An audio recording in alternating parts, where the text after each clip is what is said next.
क्या कभी आपने सोचा है कि विजयदशमी के दिन भारतीय सेना और संपूर्ण क्षत्रिय समाज अपने हथियारों की पूजा क्यों करता है? यह परंपरा कब से अस्तित्व में है और इसका क्या महत्व है?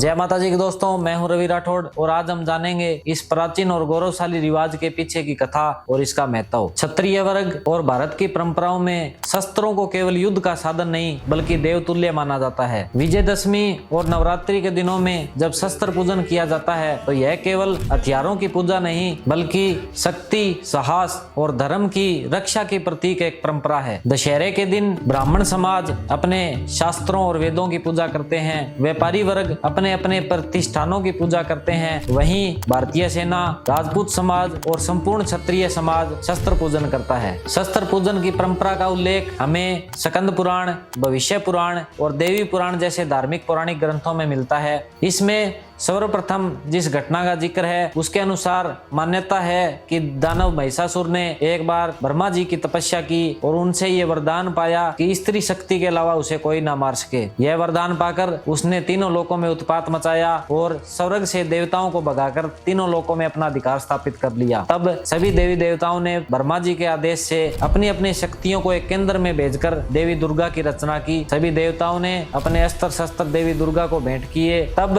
देवी दुर्गा ने उन शस्त्रों में शक्तियां जागृत करने के लिए उनका पूजन किया और महिषासुर को मार दिया। दशमी के दिन यह विजय मिली, इसलिए इस दिन को विजयदशमी के रूप में जाना गया और सभी देवताओं ने देवी दुर्गा और अस्त्रों शस्त्रों की पूजा की। दूसरी मुख्य घटना के तौर पर जिसका जिक्र मिलता है उस मान्यता के अनुसार रामायण काल के दौरान लंकापति असुर राज रावण ने भगवान श्री राम की पत्नी माता सीता का अपहरण किया और उसे लंका ले गया था। उसके बाद कई वर्षों की खोजबीन के उपरांत भगवान श्री राम ने किष्किंधा नगरी के वानर राज सुग्रीव, जामवंत और हनुमान जी जैसे योद्धाओं के साथ मिलकर लंका पर चढ़ाई की थी। उस युद्ध के दौरान भगवान श्री राम और रावण दोनों की सेनाएं युद्ध में जाने से पहले अपने अपने शस्त्रों में दिव्य शक्तियों को जागृत करने के लिए उनका पूजन करती थी और युद्ध लड़ती थी। फिर जब भगवान श्री राम और रावण का अंतिम दिन युद्ध था, उस दिन देवताओं ने भगवान श्री राम से कहा कि प्रभु, आज आप युद्ध में जाने से पहले अपने पूर्वजों का आशीर्वाद प्राप्त करें। तो भगवान श्री राम ने उनसे मार्ग पूछा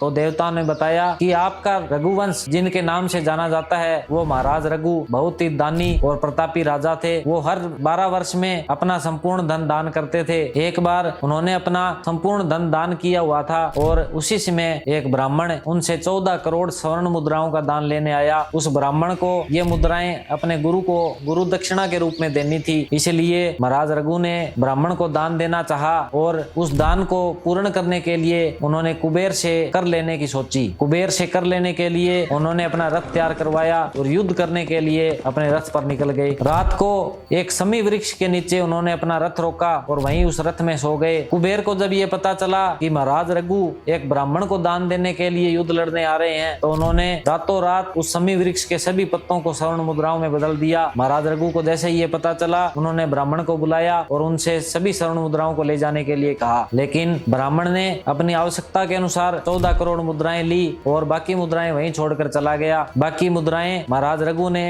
अन्य ब्राह्मणों में दान कर दी। तभी से समी वृक्ष विजय और शक्ति का प्रतीक माने जाने लगा है। इसलिए हे प्रभु, आज आप समी वृक्ष की पूजा करो और उनके पत्तों से अपने अस्त्र शस्त्रों का पूजन प्रारंभ करो। तब भगवान श्री राम ने ऐसा ही किया और रावण से युद्ध करने से पूर्व अपने अस्त्रों शस्त्रों पर समी वृक्ष के पत्तों को चढ़ाकर अपने पूर्वजों का आशीर्वाद प्राप्त किया और दशमी के दिन रावण को मार गिराया। इसी घटना के बाद शस्त्र पूजन में समी वृक्ष के पत्तों का प्रचलन चला। तीसरी मुख्य घटना महाभारत काल से जुड़ी हुई है। कहा जाता है कि जब पांडवों को वनवास हुआ तो 1 साल के अज्ञातवास के दौरान उन्हें अपनी पहचान छुपानी थी और अपने अस्त्र शस्त्र भी छुपाने थे, इसलिए उन्होंने एक शमशान के अंदर समी वृक्ष के ऊपर अपने अस्त्र शस्त्र छुपाए और विराट नगर में पहचान छुपाकर रहने लगे थे। फिर जब उनका अज्ञातवास पूरा हुआ तो कौरवों ने विराट नगर पर आक्रमण कर दिया। तब अर्जुन ने विराट नगर के राजकुमार के साथ मिलकर उस समी वृक्ष से अपने अस्त्र शस्त्र उतारे, विधिवत